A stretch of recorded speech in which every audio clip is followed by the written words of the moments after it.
I vowed to never work at a fast food restaurant again after this happened to me. When I was in high school, my first job was at a local McDonald's. I was a senior at the time, so I was there for a few months while I was saving up for college. Of course, it wasn't the best job in the world, but my only other option was being one of the roller skating guys for Sonic, and that just felt demoralizing. I often worked late shifts on the weekends because I couldn't work that much during the school week. Normally it was me and my manager Robbie holding down the fort once the dinner rush came through. If I'm being frank, Robbie was a greasy old freak who I really didn't like working with, but normally I still had enough to keep me busy, so I didn't have to interact with him too much. It was a Saturday night, and things were slowing down. Robbie was busy manning the drive-thru at the time, and I was busy wiping down tables and closing the dining room area. I always hated this part of the shift. Sometimes I thought I was just one wipe away from throwing one of the chairs through the drive-thru window and hopefully taking stupid Robbie out there with it. Jeez.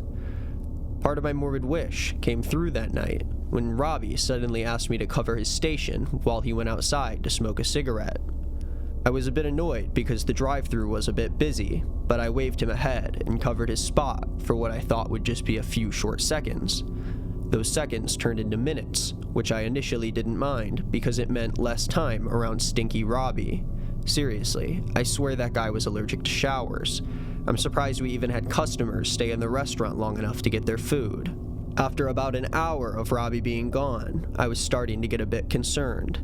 That's when I felt my phone ring in my pocket. It was Robbie. "Is everything all right, Robbie?" I said as I answered the phone. A deep, raspy voice on the other line muttered, "Hey, can you take the trash out?" This didn't sit right with me because the voice didn't really sound like Robbie. I made my suspicions clear by responding, "Robbie, why do you sound like that?" Whoever it was on the other line said, "Sound like what? Just come outside. I need you to take the trash out." Now this interaction made me really uncomfortable. So as I grabbed my bag, I also grabbed my car keys in case I needed to use them as a weapon. I hesitantly left the building with a bag of trash and my keys, and I inched my way across the parking lot to the garbage cans. I didn't see Robbie anywhere. As I got closer, I heard the same voice on the phone call out to me from behind the trash can. I braced myself for whatever could be hiding back there, and I yelled out to it, hoping that it might run away so I didn't have to face the anxiety and fear I was feeling. "Hey, you can't be out here. You've got to leave." I wasn't sure what to say, but at the moment, it just came out of me. The voice was getting louder. I couldn't make out what it was saying, but I could tell it was the same thing that answered Robbie's phone earlier. I started to crouch down, deciding to look under the dumpster to see if I could spot this thing. I was quivering as my head turned sideways and lowered towards the ground, the smell of garbage and gasoline filling the air. I began to see a shadow on the ground from something behind the dumpster. And as I got lower, I became horrified. My eyes focused on a fleshy, bony arm, or foot, planted firmly on the ground. It looked like a chicken's foot, but bigger and sweatier. I almost don't even believe that it happened, but at the time I would have sworn that I came across something that wasn't human. My body went into shock, and I honestly don't remember much of what happened after that. I remember turning around and sprinting towards the entrance as if my life depended on it. I didn't look back. I locked myself in the building and tried to make sense of what I saw. And an hour later, I closed out and I drove back home. Robbie never came back that night. And at the time, I thought he might have been gone for good. I was afraid that I might be responsible if he went missing or if something happened to the McDonald's. But the next day, on Sunday, Robbie was there when I clocked into work. I almost jumped out of my skin when I saw him. But there was this energy in the air, a feeling that stopped me from asking Robbie anything about what happened that night. We carried on, working as if nothing happened. And until I graduated high school, I spent every shift at that McDonald's, waiting for this beast to rear its ugly head once again. But maybe some things are better off as mysteries. I try not to think about what would have happened that night if I didn't run. I try not to think about what Robbie would say if I confronted him about it. Even if I wanted to ask him all these years later, I couldn't. Just last month, my mom called me and told me that a McDonald's manager had a seizure and nearly died on the job. It was the same McDonald's that I worked at. I didn't even have to ask. I knew that it had something to do with what I saw that night.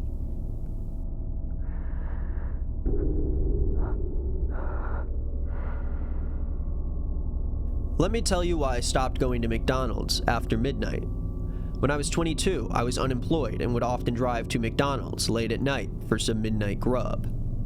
One night, my stomach was growling like a mama bear, and I made the decision to go to the Golden Arches way later than I usually do. Because of that, my local McDonald's was closed, and I had to go to the drive-thru just a few minutes away down the street. I've been to this location before, but it still feels oddly unusual to not be at my normal spot. As I roll up to the speaker, a crackly voice comes on. "Welcome to McDonald's. May I take your order?" The voice wasn't friendly. It was monotone and robotic. I was a bit on edge, but I shook it off. I mean, of course a minimum wage worker working at the drive-thru at 3 in the morning was going to sound tired and maybe a bit off, right? So I rattled off my order. Nothing too crazy, just a quarter-pounder meal with a large Sprite and apple pie. The voice croaks and says, "Pull up to the next window." At that moment, my intuition was telling me to leave. I still don't know why. Maybe it was a gut feeling, but I ignored it and inched my car up to the window to get my meal. I come up to the window and lock eyes with him, the employee with the strange voice. And it wasn't just his voice that was strange. He's peering out to me with these wide, unwavering eyes, like he's trying to peer into my soul to see my secrets or something. His skin looked glossy, almost like a wax figure. It shocked me. Part of me wanted to slam on the gas and get out of there, but I figured he's just tired, like the rest of us. Besides, a bad feeling wasn't enough of a reason to blow this guy off. I gave him my card and he handed me my bag of food. But instead of giving me my card and letting me drive off into the night, he starts asking me questions. "How's your night going?" "Great," I said to him. I would have asked how he's doing, but I was trying to get my card and get out of there as fast as I could. Now I really have the creeps, and I'm itching to find a way out of this conversation. "What do kids like you do up so late on nights like this?" he said. I didn't know what to say. Haha, that's how it is. I don't know why the hell I responded like that. I froze and just sort of started blurting out words, hoping he would wave me off and let me leave. "I have a question," the man said.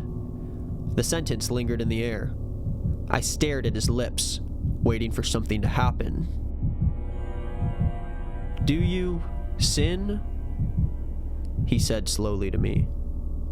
My heart stopped. Something about the interaction had me frozen. It didn't feel like the casual question you would get from your parents. This man was dead serious. He didn't say anything else. He just looked at me, his eyes fixed on mine, his hand gripping my credit card. I was stumbling over my words, but I managed to get something out. "No, sir," I said.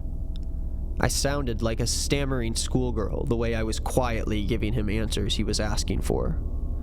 And after a few more seconds of uncomfortable gazing, he broke the stare and handed me my card back. I let out a deep sigh of relief and slowly drove away from the window.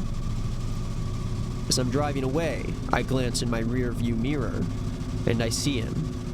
He's standing at the front door, staring after me with those same piercing eyes. You heard that right. Somehow he made his way over to the front door in a matter of seconds, watching me like a hawk. Only now there's something off about him. Like his features are exaggerated. His eyes suddenly seemed more sunken in. His skin was glossier than ever before, and he was now covered in sweat, dripping around the neck of his shirt.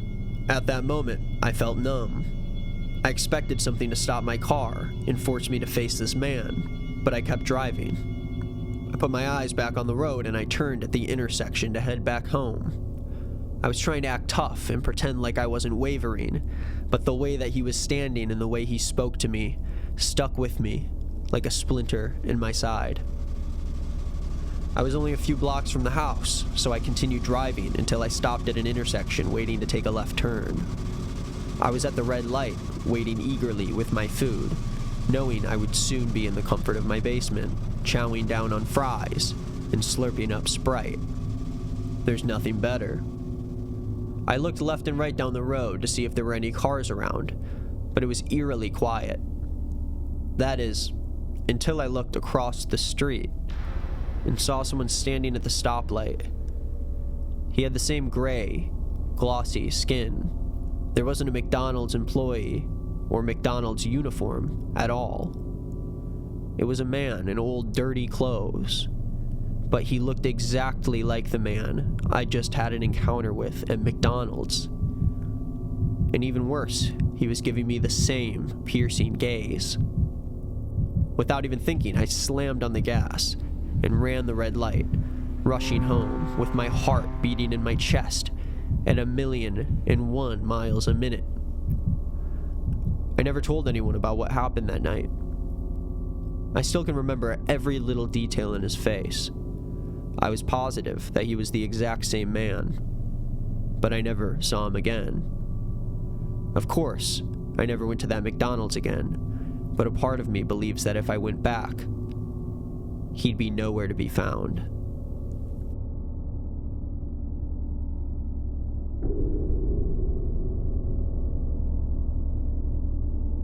This is hands down the creepiest experience I have had in a McDonald's. In college, I had a McDonald's just down the street from my college dorm room.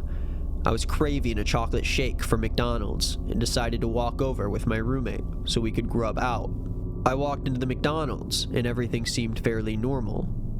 It wasn't too busy. There were only a couple customers and a few workers in there. But as I made my way to the counter, something felt different. Maybe it was the smell, or the fact that it was getting eerily quiet. But I turned to my friend and I gave him a look. I could tell that he was a bit weirded out too. Ignoring the sticky feeling in my gut, I placed my order with the cashier and grabbed my tray, eager to fill my belly with sugar and chocolate, a dastardly combination. But then my bladder called, and I found myself trudging towards the bathroom to relieve myself before drinking my dessert. As I pushed open the door, the smell hit me before I could even see it. It was sour, maybe even, I might say, spicy, a disgusting smell that made me black out for a second. I looked around to see what it could be, but quickly realized that it was absurdly dark, much more than you would usually find in a McDonald's bathroom. Shit. I reached around the wall and flicked on the light to see something that made my whole body shake. There, in the flickering fluorescent light, was a figure hunched over the sink, surrounded by what seemed to be little statues. They were probably wooden and only a few inches tall, but the scene was insanely overwhelming, and I barely remember what was real and what could have been my imagination. But at the time, it was very real to me. A woman turned towards me with anger in her eye. It was hot in the small bathroom, and I had obviously disturbed something very important. It looked like some kind of fucked up ritual. And did I mention that the woman was wearing white rags, draped over her shoulders and arms like a mummy who had come untangled from its sarcophagus? I wanted to scream for help, to run for my life, but the energy that this woman had harnessed held me rooted to the spot. It was like I stumbled into the lair of some evil witch, a darkness that lurked in the shadows and feasted on the souls of its prey. But then, just as I was turning to leave the room, the figure stopped, their gaze snapping to meet mine. She spoke to me sternly. "Stop." And at that moment, I was frozen. I knew that I was experiencing something truly depraved. With a primal scream, I turned and fled, not even telling my friend about what happened and why I was leaving. I raced out of that McDonald's, and I vowed never, ever to return again. I wasn't normally the type to believe in the supernatural, but this was something else. I felt like I had disrupted something very sacred. But years later, I still don't know what to believe. I sometimes think that I have been cursed, and that it will catch up to me one day. But so far, I'm still wondering if I'll ever know what happened that day.